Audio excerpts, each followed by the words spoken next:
Okay, so this question asks you what would happen to the slope of your graph if you had taken data every 50 meters rather than every 25 meters. Well, to answer this one, go back and do it.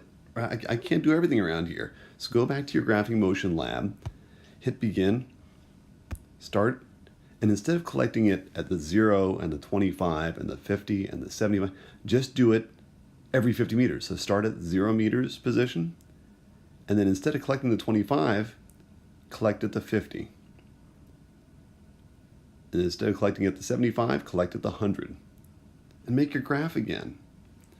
Remember, the important thing is that they're asking you about the slope. And we answered this in question 1. We figured out what the physical significance of the slope was. What's the slope going to be for your new graph when you're taking data every 50 meters rather than every 25 meters? That should lead you to the answer to this question.